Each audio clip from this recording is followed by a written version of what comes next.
पतरस के समान डगमगाने वाले न बने। यहाँ मेरे प्रिय भाई बहनों, आज कई मसीह विश्वासियों को हम देखते हैं कि पतरस के समान डगमगाने वाले बन गए हैं। एक उदाहरण दिखाया है और वो है मत्ती रचित सुसमाचार 14 अध्याय।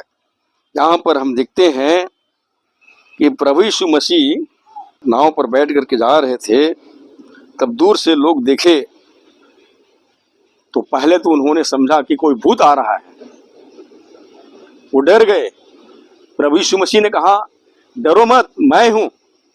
तब चेलों को यह पता चला कि वो तो प्रभु यीशु मसीह है। और पतरस झील के इस किनारे पर थे। आवाज लगा करके प्रभु यीशु मसीह से कहता है,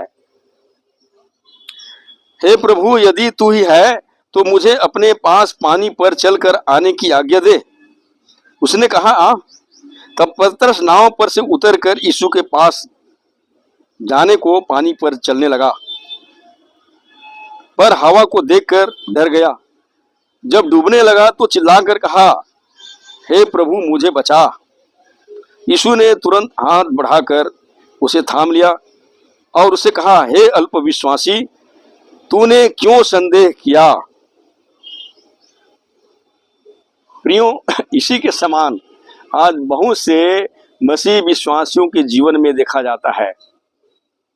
पतरस ने जब देखा कि यीशु मसीह पानी पर चलते आ रहा है, पानी पर ऐसे ही सहज रूप से चलते चलते आ रहा है, तो उसको भी लगा कि प्रभु यदि मुझे आज्ञा देगा तो मैं भी पानी में चल सकता हूं।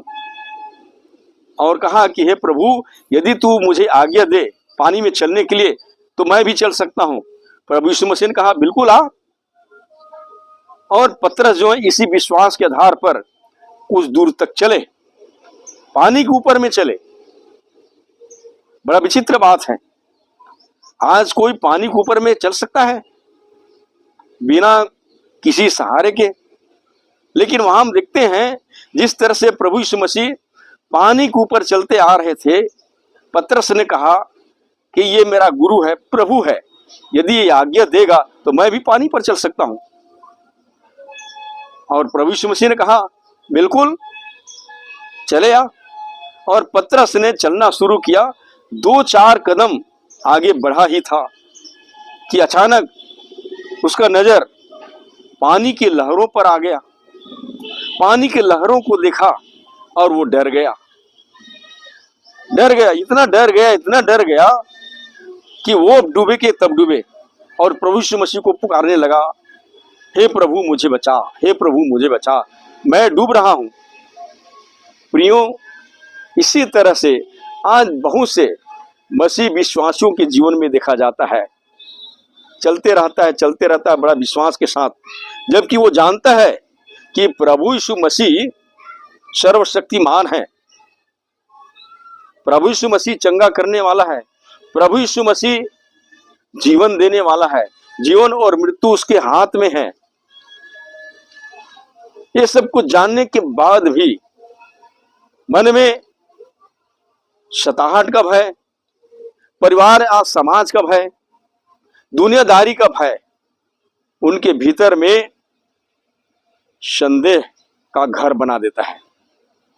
और संदेह में आकर के वो डरने लगता है।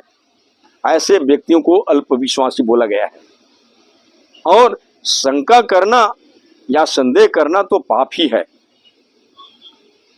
इसलिए इधर उधर को ना देख करके सीधा आगे की ओर देखते हुए चला जाना चाहिए। और हम देखते हैं पुराने नियम में भी ऐसे कुछ एग्जाम्पल है।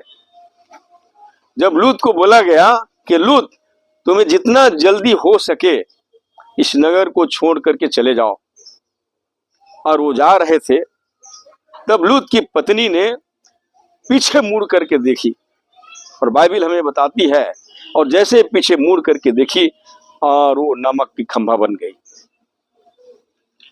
क्योंकि लूत की पत्नी को परमेश्वर ने अपने महिमा के लिए इस्तेमाल कर रहा था। उसको पृथ्वी की नमक बननी थी, लेकिन वो नमक की खंभा बन गई।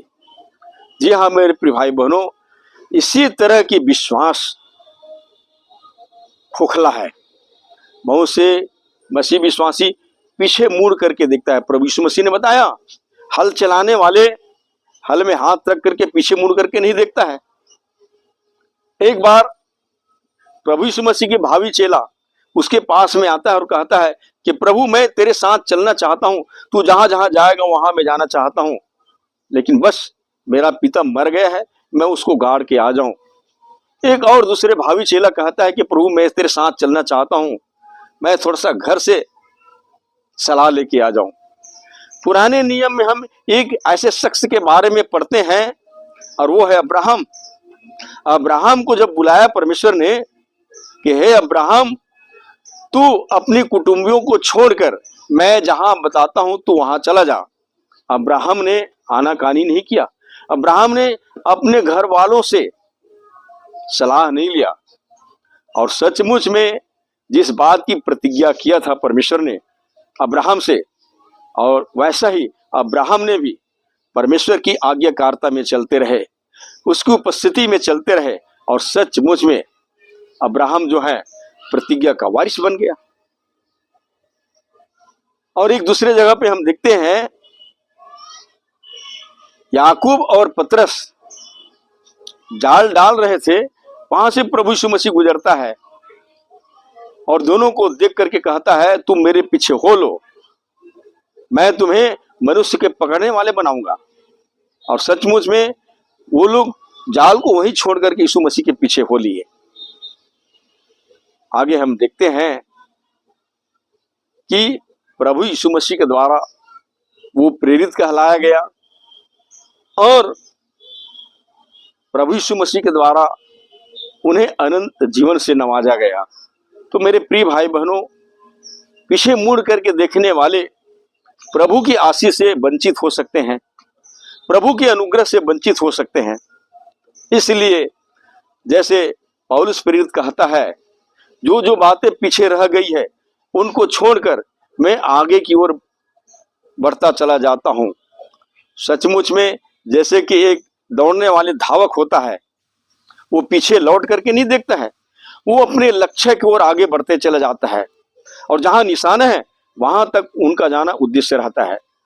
ठीक उसी प्रकार एक व्यक्ति जब मसीह यीशु में आता है तो उन्हें पीछे मुड़ करके नहीं देखना चाहिए, अगल बगल को नहीं देखना चाहिए, क्योंकि एक मसीह व्यक्ति जब आगे की ओर चलते रहता है तो उसके दाएं बाएं में शैतान के बहुत सारे हथकंडे होते हैं, शैतान के बहुत सारे फसाने बात होते हैं, शैतान के वहां बहुत सारे बातें होती है जो एक मसीह विश्वासियों को गिरा सकता है। तो मेरे प्रिय भाई बहनों, जैसे प्रभु यीशु मसीह ने कहा कि जो अंत तक धीरज धरा रहेगा उसी का उद्धार होगा, और उसने कहा जीवन के अंत तक विश्वासी बना रहा तो मैं तुम्हें जीवन का मुकुट दूंगा। प्रियो, यदि हम सचमुच में जीवन के मुकुट को प्राप्त करना चाहते हैं तो हमें उस निशाने की ओर दौड़ा चला जाना है जो हमारे लिए रखा है। प्रियो, तो याद रखिए, आप पतरस के समान डगमगाने वाले न बने, अल्प विश्वासी न बने, आपका विश्वास कमजोर मत हो। आप ठान लीजिए, आप जान लीजिए कि प्रभु यीशु मसीह सदैव आपके संग है, और जैसे प्रभु यीशु मसीह ने कहा, देखो जगत के अंत तक मैं तुम्हारे संग हूं, तो फिर डरना किस बात का। हिम्मत रखिए, आगे बढ़िए और अनंत जीवन को प्राप्त करिए। बस यही उम्मीद के साथ परमेश्वर आप सबकी सहायता करे। धन्यवाद।